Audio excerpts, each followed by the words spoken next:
मैं उस डरावनी रात को कभी नहीं भूल सकता, जिस रात मैंने अपना सबसे अच्छा दोस्त सूरज पाटिल को खो दिया था। सूरज और मैं बचपन से ही एक दूसरे के साथ थे।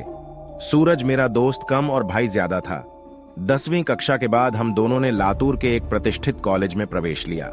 हमारे लिए लातूर शहर अनजान था, पर कुछ ही दिनों में हम उस शहर का चप्पा चप्पा जान गए थे, क्योंकि सूरज और मैं पूरे दिन गांव में बाइक से घुमा करते थे।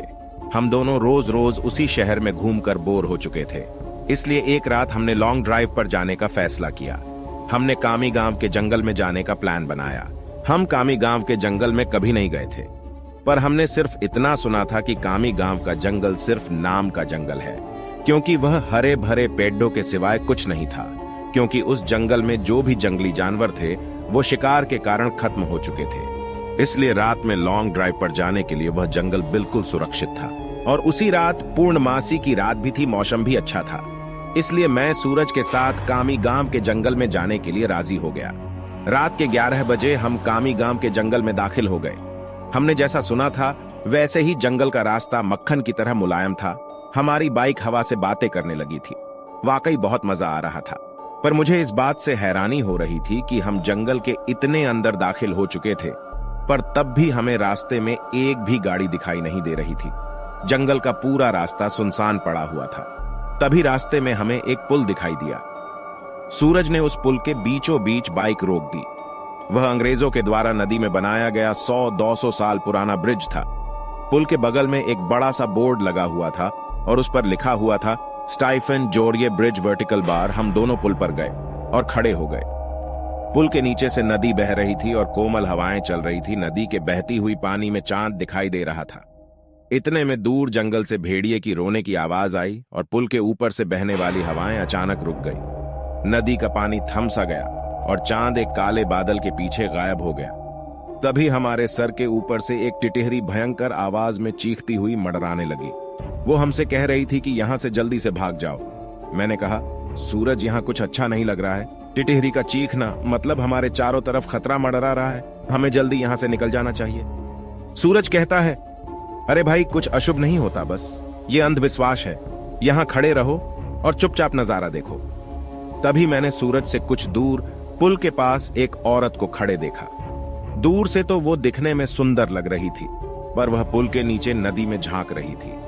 मैं उसकी तरफ देख ही रहा था कि इतने में वो औरत पुल के ऊपर चढ़ गई। मैंने कहा, सूरज, अपने पीछे देख, वो औरत क्या कर रही है। सूरज ने पीछे मुड़कर देखा।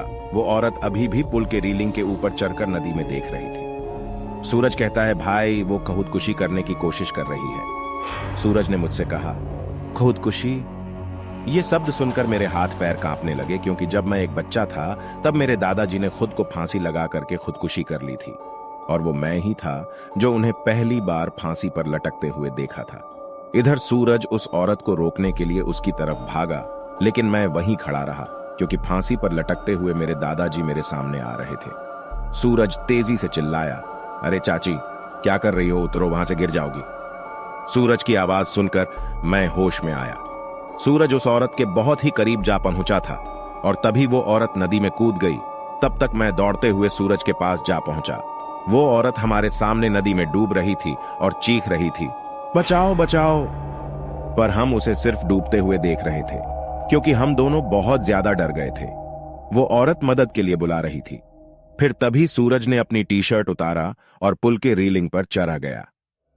मैंने उसका हाथ पकड़कर उसे रोकने की बहुत कोशिश की, लेकिन वह नहीं माना। उसने मेरे हाथ से अपना हाथ छुड़ाकर उस लड़की को बचाने के लिए नदी में कूद गया। सूरज नदी ने कूदते ही उसने अपने आसपास देखा तो उसे वह औरत कहीं भी दिखाई नहीं दे रही थी। उसने सोचा कि वह डूब चुकी होगी। फिर उसने गहरी सांसें ली और पानी के अंदर डुबकी लगाई। कुछ देर बाद वह पानी के ऊपर आया, लेकिन वह लड़की कहीं नहीं दिखाई दे रही थी।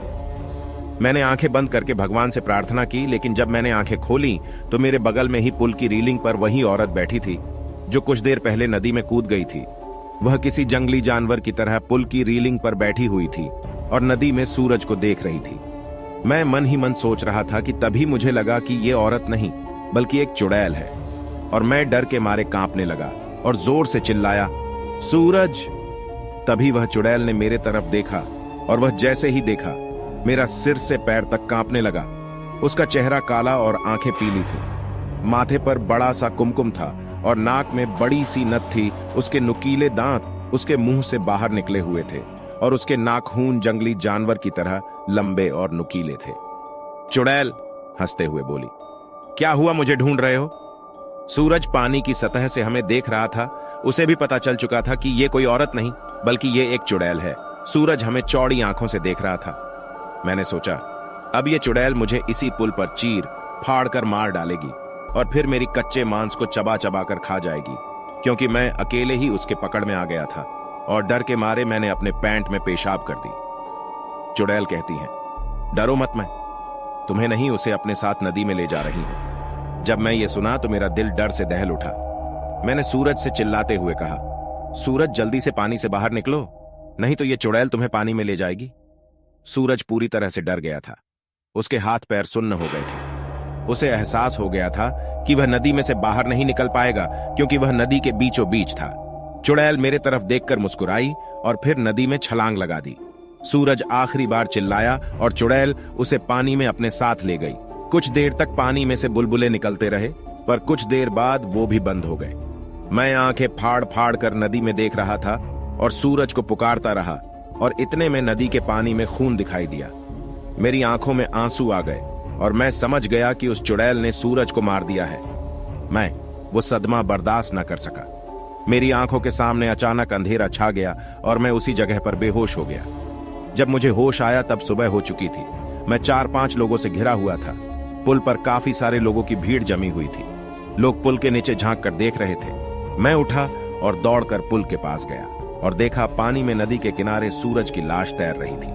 उस चुड़ैल ने बड़े ही बेदर्दी से सूरज के सीने से दिल निकाल लिया था। मेरा सबसे अच्छा दोस्त मुझे छोड़कर चला गया था। उस दिन मुझे कामी गांव के लोगों से पता चला कि उस नदी में 100 साल पहले से किसी चुड़ैल का वास था। असल में हुआ यह था कि अंग्रेजों के जमाने में एक अंग्रेज अफसर ने सुंदरा नाम की एक औरत का बलात्कार किया था। ये बात आसपास के हर गांव में फैल गई थी।